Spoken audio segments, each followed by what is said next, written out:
Someone asked me my thoughts, and I'm angry too.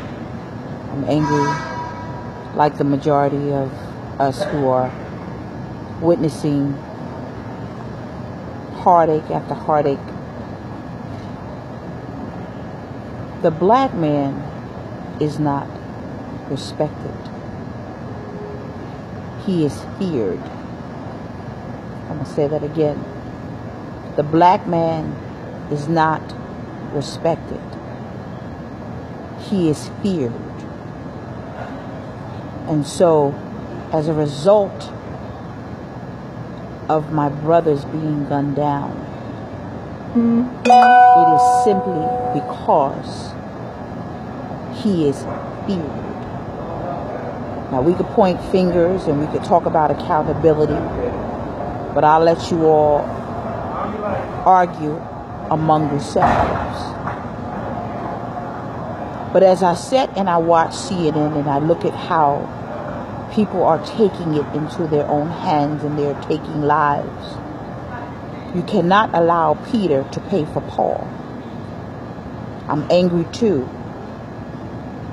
And I'm going to say something that may or may not get me in trouble, but social media is a platform. I believe that every woman, man, child should always have their phone charged. Because to weed out the good from the bad, it's going to take collectively the cell phones. For you to videotape some things such as the bold men and women did in Baton Rouge. For all the sleeping saints, yes, I will be going to Baton Rouge. But to my ecclesiastical office, with all of the challenges that are going around, I challenge you, and even myself, to go to the precinct and allow them to see a Wall of Jericho experience where you surround the precinct and you lock arms and you pray. Go to the city halls and surround the city halls and lock hands and let's come together and pray, because at this point that's all you can do. To every mother that has a young man living in her home, find a police officer or find a lawyer and let them give them lessons on what to do when the police officer stops you. I'm going to say this. My resume consists of Goldman Sachs, 85 Broad Street. My resume consists of Bear Stearns, Park Avenue. My resume consists of Ralph Lauren, the Rylander Mansion on 72nd and Madison. And I've had the privilege of sitting with people who are very wealthy. And they taught me something. They said that they give to their local precincts and that they write very large checks and they put this money into the local precincts. And so while people are rioting, while people are taking matters into their own hands, I'm going to give you something to think about. While you are doing your justice and helping us all get justice, remember your own community. Don't tear it down. Because after this is over, which is never going to be over, that same community that you tear down, they're not going to give you money to build it back up. But do yourself a favor and think about this video for a moment. Very quietly, peacefully, and unified, find your march in the communities such as the Rockefellers. Find your march peacefully in the community such as the Rothschilds. Find your march in your communities in a unified voice.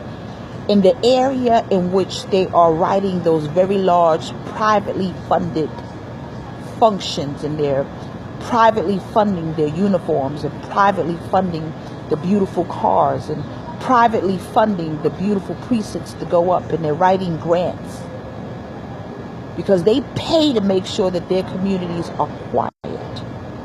They pay very big money to make sure that stuff doesn't happen in their community. And so while they're sitting there sipping on their teas and drinking their Louis the 13th and watching their commodities while we are sleeping, they're watching the stocks change in Japan. They're trading commodities in Switzerland.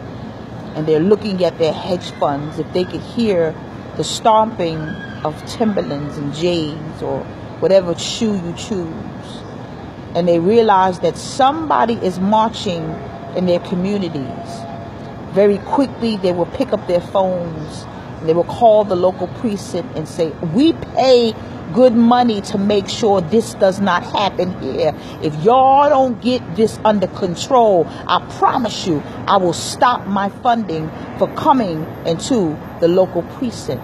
I won't write another check. Come on, all of our phones ring where police officers need funding. In certain communities, that money comes in thousands.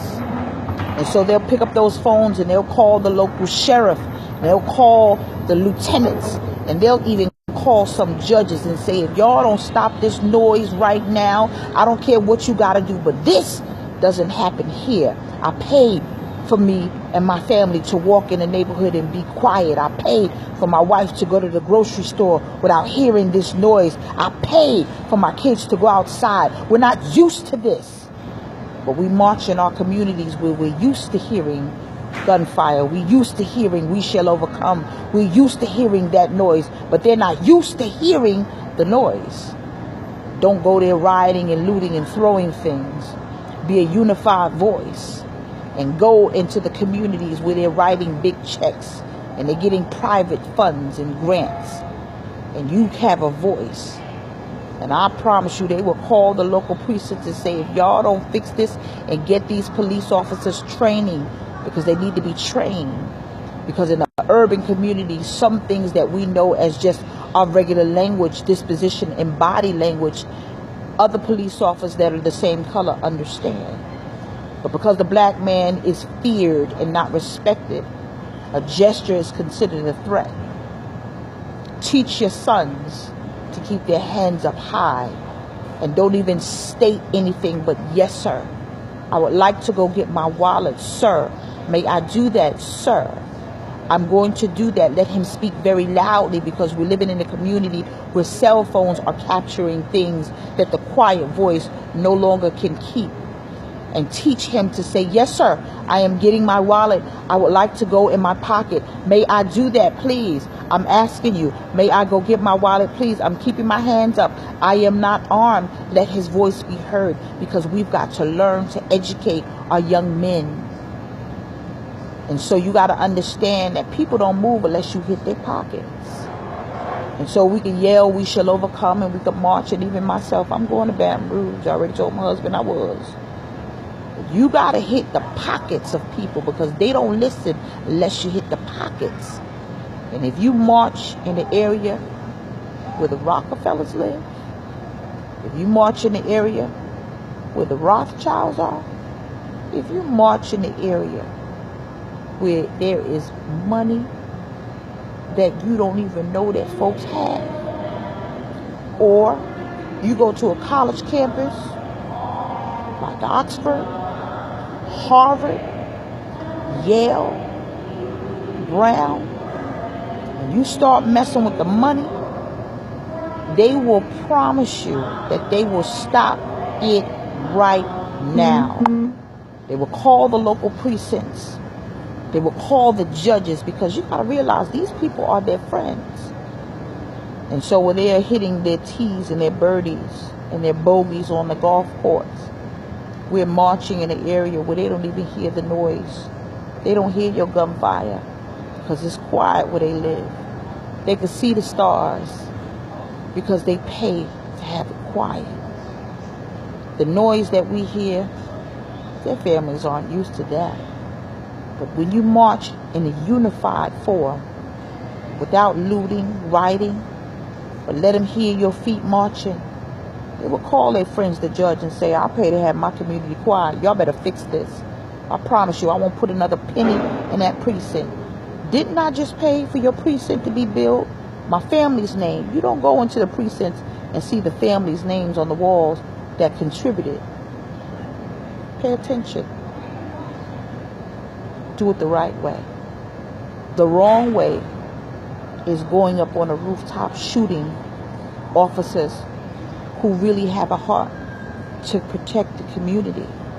The wrong way is looting and rioting and killing. That's the wrong way.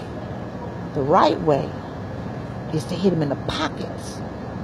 And if you go to their communities where the money is, they will pick up their phones and they will call the local judges. They will call councilmen. We need this noise to stop, because we're not used to it in our community, because we pay your salary and properly fund everything for the precinct for this not to be. Learn to fight. Fight the right way. It's a long road, and we all got to travel it, because it seemed like a race war is starting. I'm a woman of faith. But faith without works is what? Is dead. The clergymen, I'm going to be right there with y'all. Surround the precinct. Let them see a wall of Jericho experience. Lock arms, pray loud, cry loud, spare not. Then go to City Hall, where the judges' courts are. Surround the building and lock arms and pray. Because there is some things that faith and works have to go hand in hand to get the ball rolling, to stop this madness, to protect our black men. See you, Baton Rouge.